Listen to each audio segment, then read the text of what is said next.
things got serious pretty quick with me. They really kind of, I think, saw me come in and they were really scared that I was going to influence their youth. And so they started really trying to control me pretty quickly. The first thing that they did, I had this watch that my best friend had given me before I moved. It was a going away present. We had matching watches, and it was a gold-faced watch with a little barrel racer on it. And they made me get rid of it because it was gold. You were not allowed to have any gold. So there are rules. Going back to your question, like there is a standard book, right, for the community as far as for the Eastern Pennsylvania Mennonite Church, what the standards of the church are. And that will go into spiritual standards and then also lifestyle. So certain things that you're not allowed to do. The trouble is that they have all the unwritten rules, and those change church by church, district by district, family by family, depending on how much they want to control you. And a lot of it also comes down to wealth and power and influence. So our church was more on the conservative side for the Eastern churches.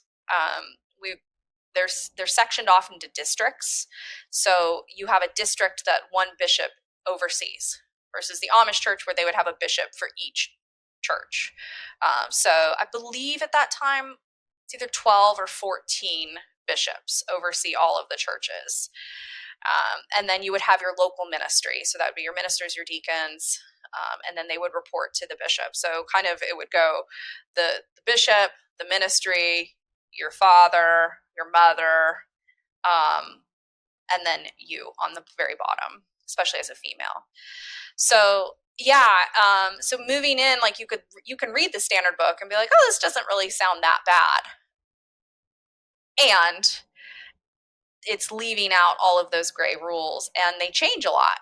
So for me, they really came in really hard, really fast, working on controlling me. So that way I was within church standard. They still didn't find that suitable. So they felt like they needed to change things around for me as far as my clothing and how I wore my hair and how I walked and how I talked and how I communicated and how you walked. Oh yeah. How can you walk incorrectly? The smaller you can make yourself and hold yourself in, the better. Like you cannot walk enticingly. You can't walk loosely. You can't sashay. You can't just move your hips like how you're supposed to. You have to walk extremely tight because you can't lead somebody astray like through walk. I mean, you can lead somebody astray through walking. So you have to be very cognizant. According to them. Yeah, according to them. Yeah. So they would, case in point, so the youth would have Sunday school downstairs in the church basement.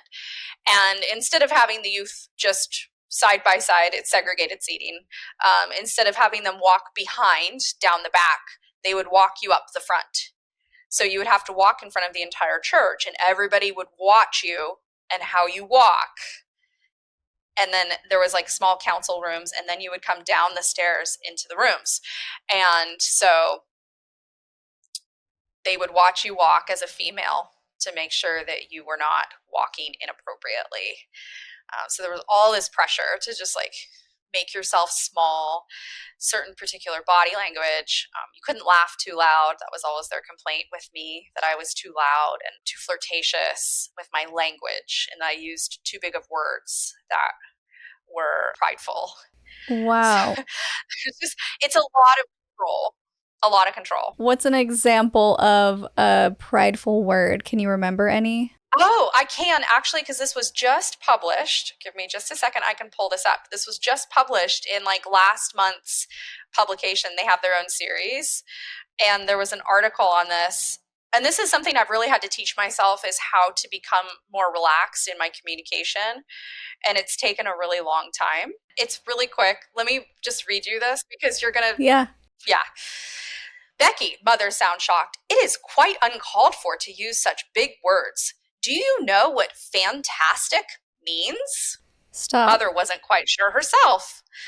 Why, something very wonderful, I think, and I've been wanting to use that for ever so long, Becky said. But now that she really thought about it, maybe it didn't mean what she thought. She went to the bookcase and got the dictionary. It took her a while to find the word because she's a stupid girl. That's what they're trying to say. Wow. Barbara came to look over her shoulders and to help her find the word. She ran her finger down the column. Here it is. It means odd, unreal, strange, and wild in shape or manner, she read. But I thought, Becky stammered. Listen, Becky. Listen, Becky, listen. Listen, Becky, Barbara was saying, I'm glad you are learning new words, but be careful how you use them. You'd better make sure you know what a word means before you ever use it. I don't think you really want your evening to be fantastic, do you? No, I guess not, Becky admitted. But right now I feel so elated I may have to use big words to express myself. Mother, who was listening in, sighed. I'm afraid you are reading too many books, Becky, she said. There is so much to unpack. Where do we even start? First of all, assuming that this girl should or is dumb for not being able to find anything, telling her not to read so many books, so stay dumb and take every single word literally and be shamed for wanting to gain more knowledge and information. And be excited about her evening. I mean, really, that was it too, where she wanted to use the word, she hoped she had a fantastic evening. Uh-huh. So that is that.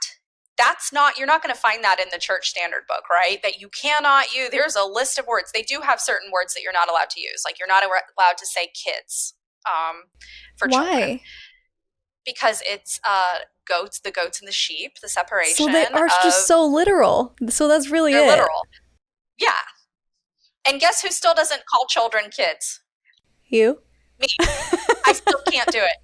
I still cannot do it. I don't call police officers cops. Like there's all these slang that is like stuck with it where I'm just like, it feels so improper. But I do use the word fantastic. So praise be. It's a start. Yeah. Wow. So yeah, so that's what's tricky about joining into these communities though, is that you're not going to find a list. You're not going to, but you're going to say these things and then people are going to ostracize you. They're going to talk about you. You're going to have the ministry call you in and they're going to say that they're not. My brother got called in because he was using the word yikes and it was a swear word and they wouldn't even say what it was and they wanted to punish him. And the thing is like when children use these words, they'll put them in the schools. Oh. They'll punish them physically for using slang.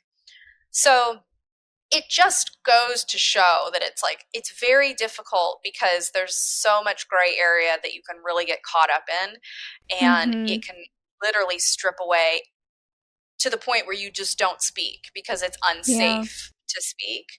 But then you have to speak because if you don't speak then something's wrong and you can't ever let on that there's anything